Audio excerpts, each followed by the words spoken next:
Now that Star Wars The Rise of Skywalker is out in theaters and a thing of the past by Disney and Lucasfilm, a lot of fans around the world have been wondering about what could have been before the reshoots and the rewrites of this movie by Disney and Lucasfilm. This is Mike Zero. Make sure to subscribe if you are new to the channel for future Star Wars content.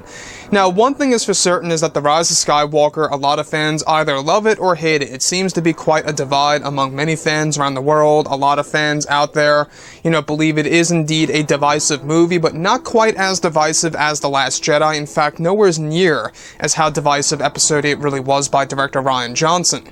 Now, say what you will about The Rise of Skywalker. I know I've gone over my initial review and my reaction of Episode 9, and really, there's a lot of scenes in here that I love and hate. It's like an emotional roller coaster, as I usually like to say, is that this movie does have its key moments, but it also has a lot of flaws built into it.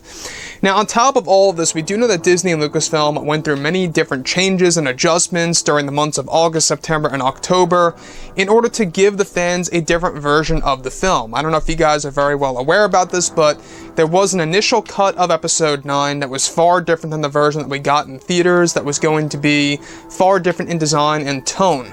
Now, on top of all of this, J.J. Abrams, Chris Terrio, Kathleen Kennedy, everybody else involved with The Rise of Skywalker, they had far less time during the principal photography stage in comparison to The Force Awakens, and that's one of the main reasons as to why at times the film feels rushed and convoluted.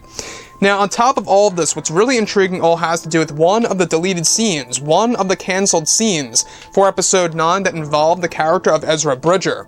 Now that Disney and Lucasfilm have released The Rise of Skywalker, they are said to be focusing on the future of Star Wars and beyond Episode 9 on both Disney Plus and for their new Star Wars trilogy. Now, it's noted that both Disney and Lucasfilm went through many changes for the second and third acts of Episode 9 in order to create a different tone for the film and to cater to the film to a general audience, more so for fans.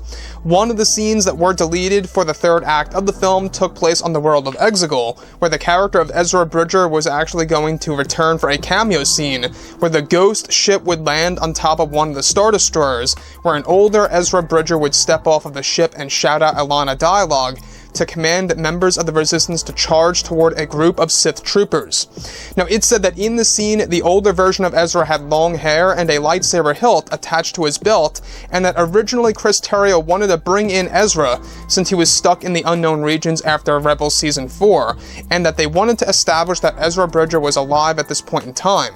One of the sequences even involved Ezra Bridger using a blaster to shoot down some of the Sith troopers on top of one of the Star Destroyers on Exegol, where the scene was cut and cancelled during the major reshoots and rewrites, and the scene was only partially filmed at Pinewood. That was never 100% complete, and that visuals still needed to be added in. Also, the last-minute change comes from the decision to develop a Star Wars Rebels sequel series that is said to debut this winter of 2020, where Ezra's design also had him wearing a green chest plate of armor and shoulder pads with black pants, where he was also sporting brown boots during the scene. So, I think that this also explains as to why we did not hear Ezra's voice in the Force Ghost voice sequence at the very end of the film in Palpatine's throne room on the world of Exegol. You guys may very well recall that at the very end of this movie, there is a scene where we do hear all the Force Ghost voices of the past: Anakin, Luke, Kenobi, Yoda, Qui-Gon. I mean, the list goes on and on. We even get to hear Kanan Jarrus in the mix. But we don't hear Ezra Bridger, and that's one of the main reasons as to why, is that there was going to be a scene that was going to be added in where he was going to be alive and well, stepping off of the ghost ship. And in fact, if I do recall correctly, we do see the ghost ship in the background at some point in time during the battle over Exegol, when the Millennium Falcon first comes in, where Lando Calrissian and Chewbacca are piloting it. So, this really is a big missed opportunity by Disney and Lucasfilm, because a lot of fans out there, including myself, love the character of Ezra Bridger. I don't know about you guys, but this character, by the way, was born right around the same time that Luke Skywalker was born. They're very close in age, so that marks him around 50-something years old during the events of The Rise of Skywalker if they made him alive.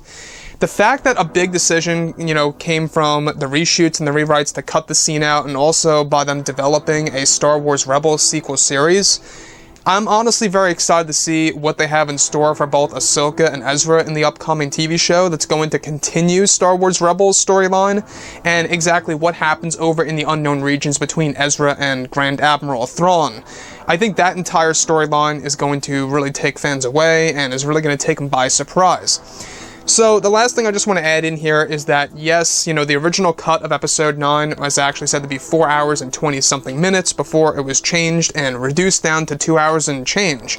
And it really makes you wonder exactly what this movie would have been like in the initial cut of Episode 9.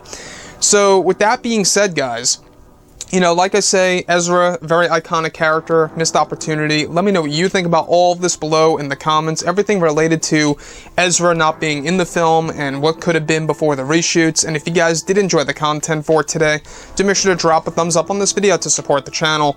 I thank you all so very much for the kind support, and I'll catch you guys next time.